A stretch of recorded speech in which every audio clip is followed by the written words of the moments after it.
A lot of people are afraid of trying out baking because it's something that asks for perfection.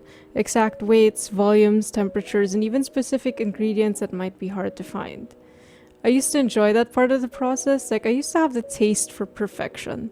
But now I don't. These days it's like the Olympic gold for me when I graze the edge of the target. So in a true act of hubris, I decided to try baking again. And not just anything, I went with gingerbread. So this is far from my first time trying to make gingerbread. I've been making it for years as my classmates, professors, relatives, and eventually my students and coworkers know. I really like making gingerbread every year, and I did every year. Up till 2020 happened, and for reasons that I do not want to get into and I don't think I need to, gingerbread was not made that year. So for my 2021 redemption arc, I aimed for something that was simple, something easy, something that would meet my floor level standards. So I decided something like a Linzer sandwich cookie but made out of gingerbread and filled with cream cheese in the hopes that things would go my way.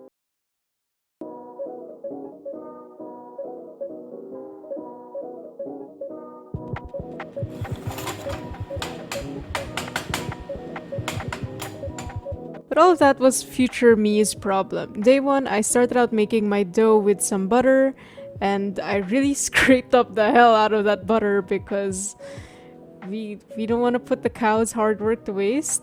I don't know. I put a silicone mat under the bowl so it wouldn't wiggle around as much.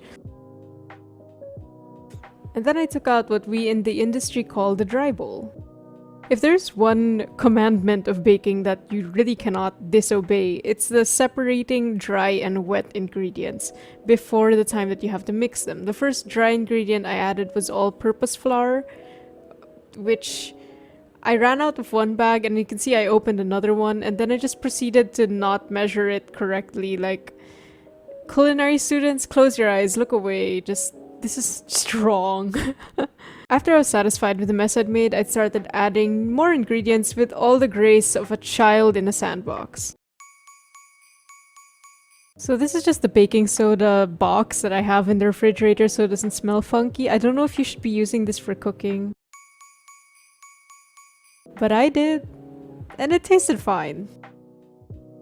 The next thing I added was some baking powder. So all that baking soda and powder did was just make my cookies a little poofy and a little less dense. A little. And then it's time for my favorite ingredients, which have caused generations of suffering. That's right, the spices!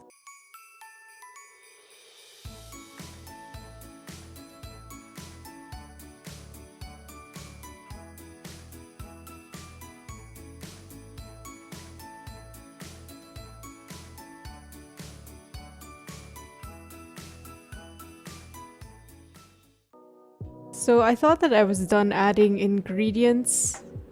Wrong again. As I was mixing, I realized that I had forgotten to add my favorite ingredient. More cinnamon. Just more. So the next step that I did was that I creamed the butter with some sugar. Basically, I got some brown sugar, as you know, the flavor that I like, and then added it to my softened butter. And what I did is that I mixed them until it went from like being a sandy kind of grainy thing to being light and fluffy. And what this did is that it gave me a little bit of insurance that my cookies would keep the shape that I cut them out in and not slop over and become like an amorphous solid.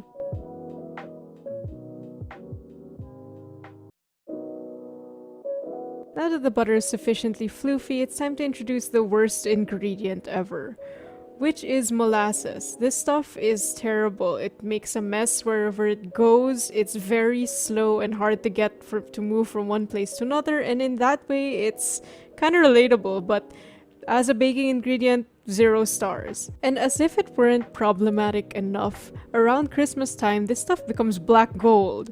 It is impossible to find this. You have to go on like this life-changing quest to go find a bottle of molasses, which is what I did, but I didn't take a video of that. And the final problem is that bit stuck to the bottom, which I use eggs for. So I don't think this is in any way supported by science.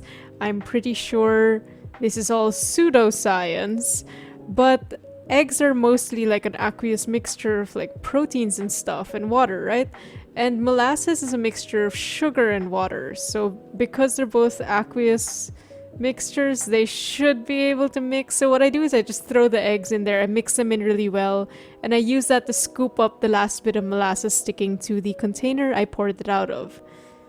Again, not science, just vibes. So molasses is the last of the wet ingredients to go into the mixing bowl, after which I gave it a mix. It's just what you do with a mixing bowl until it started to look like this curdled champorado-like mixture, and that's when I know it's time to add the dry ingredients.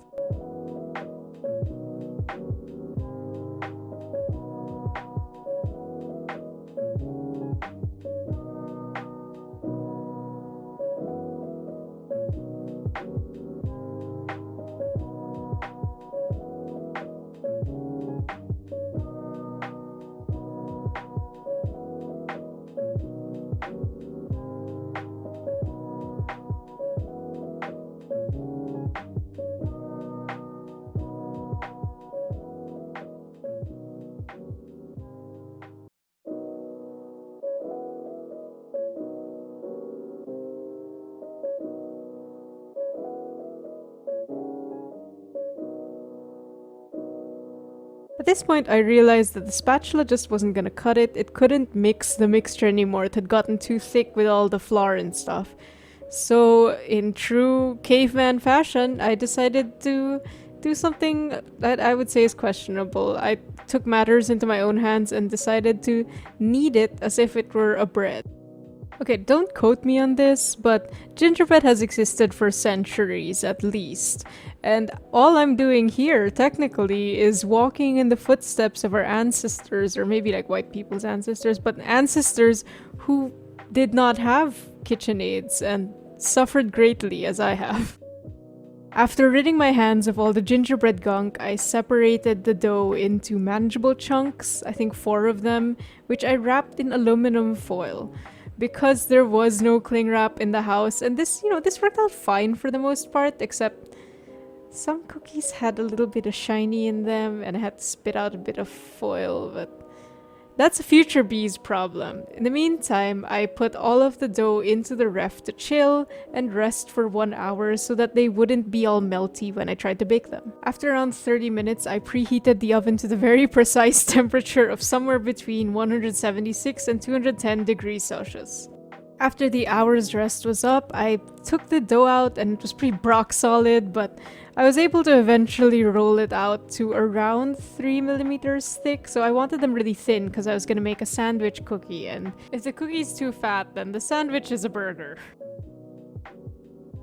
And then it was time for me to cut out the circle, so I dipped the cookie cutter in some flour so that the cut is clean and the dough doesn't stick to the cookie cutter, and then I just went along cutting out a ton of circles out of the dough, and one half of those would be the bottom half of the sandwich, like just flat, plain circle. And then the other half, I was going to punch out some stars, which would make the donut holes. So my thinking here was that if I took out the stars at the beginning, before baking, the cookies would spread just a little bit, and then the star would kind of look like a potato Jesus kind of situation. It wouldn't be very pretty. So my plan was to cut it, let them bake, and then punch the stars out later. So I threw the tray into the hot oven, and then I used the very ill-advised poke it and see method, in which I usually use a barbecue stick. I'm abusing a meat thermometer here, but all I do is I poke the surface of one cookie, and if the stick doesn't go in, or if it goes in with a lot of resistance, then I'm like, okay, the cookie's like tough, it's done. Again, ill-advised. Because when I pulled out this first batch, they were a little bit more than done.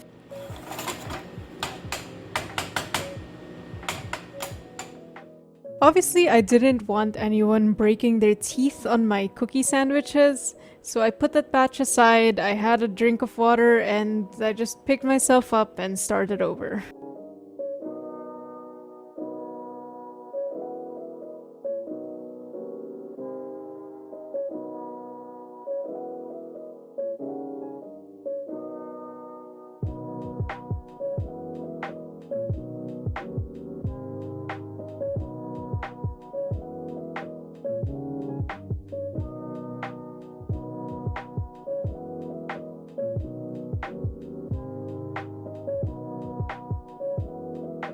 So in this second try at things, I gave up on the whole donut hole idea, and so I just punched the stars and left them there as decoration, and I added some more decoration with a piping tip to kind of give them a more of a poinsettia feel.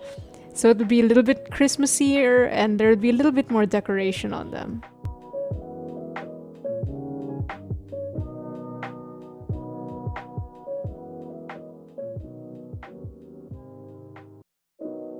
So what came out was actually surprisingly cute. So I kind of scrapped the whole Linzer cookie idea and I just went with a more Oreo idea, except only one side is decorated.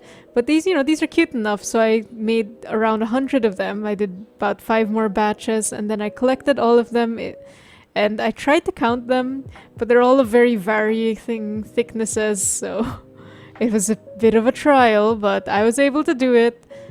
And I was not looking forward to day 2.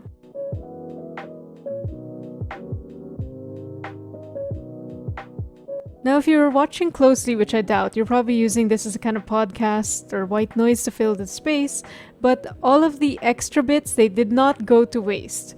They went to what I call the scrap mound. So the reason why I had a scrap mound in the first place is because this dough had already been kneaded, rolled out, punched. It's been through the motions, and it wouldn't make a crisp cookie. So it wouldn't have been a perfect circle. It would have been like a kind of weird looking blob that's higher on one side and lower on the other. So instead of trying to make it conform to a shape that I wanted, I made it into something that didn't need to have a specific shape, which is a chocolate chip cookie. But as you can see, I wasn't content with just adding chocolate chips. I also added some diced candied orange peel, which is the orange peel that I made in my previous video, and I used them in these scrap cookies. I would say it's kind of inspired by adding candied fruit to fruit cake, or like the Christmas cakes of yore. They used to have a lot of candied fruit in them, I think to hold the thing up because they didn't have the stuff that we add today. And part of it is also like when people add gummy bears to cookies. Like it's a very unhinged and I think very cursed wrong thing to do. But that extra squishy texture, like the gummy texture in a chocolate chip cookie, is actually kind of a good idea. They were actually kind of onto something. But you didn't hear that from me. So I put them in the oven at, I don't know what temperature it was at this point, and I don't know how long I left them in there because I was doing other stuff, but when I tasted these, they were so good. Like this was kind of a penicillin moment. They were way better than the cookies I was trying to make. Like maybe I should just stop trying. I started off day 2 kind of a mess. So this was the day that I was going to make the sandwich filling and fill the cookies that I made the day before. And it involved a lot of measuring, which is no longer my forte. And now it's time to watch me fumble through several measurements. So the first thing I had to measure out was the butter for the cream cheese filling. It was supposed to be 86 grams of butter. And this butter is pre-softened, aka I let it sit in the counter for some time. Not enough time, clearly, because I was still mangling it. And I guess, it's good enough. Next, I had to get 250 grams of cream cheese for the frosting or the filling. And what I did is I just measured the block of cream cheese that I got. And it was 229, which is close enough. At which point, my husband saw what I was doing and he hated it and he tried to fix things. But it was too late for that. The thought was there. The next thing I did was wrestle this cream cheese out of its bag, which is like trying to get out of jeans that you've sweated in. It's an ordeal. Thonk. And then the next thing I did was mash up the cream cheese with the butter and make cheddar. And then I put in this is some icing sugar or confectioner's sugar. I was following the recipe at first, but obviously because the ratios were all off, what I made was kind of wet, so I just had to add in some more sugar to make it kind of clumpier and more frosting-like. And then I realized I wanted a little bit of salt in it so it wouldn't be too sweet. And I tasted it straight out the bowl. And it tasted fine to me, so I figured I could start filling the cookies. I don't know if there's a better method to fill cookies. Probably I could put them into a piping bag and pipe it. that's what they do in factories and places of civilization, but I was just kind of slapping things on with this mini spatula and then twisting it to spread the filling or the cream throughout the cookie surface and make kind of a little band of white. And it worked out pretty all right.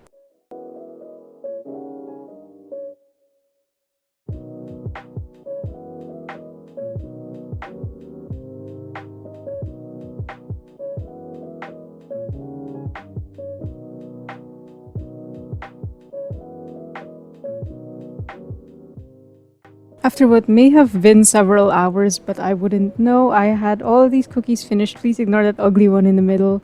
And I came up to a grand total of, interestingly, 64 cookies. I don't know how I got it so exact, but there's something mathematical in my brain. Picked a really nice number. All that was left for me to do was to package these up in some reused food jars. Of course, I washed them. Some reused food jars to give away to my family and friends who really enjoyed these cookies. They had no idea what went into them. So, moral of the story is even if you mess everything up, nobody will ever know unless you make a vlog about it. I mentioned at the start of the video that I was trying to meet floor level standards, and I think these cookies vaulted over those standards. They were actually good, people actually liked them, and it gave me a little bit of my confidence back that I could do more projects in 2022. I think that this project helped me end the year on a dangerously optimistic note. But anyway, you'll be seeing more of me and my questionable culinary and or arts and craft projects this year. So thanks for watching this one. Bye!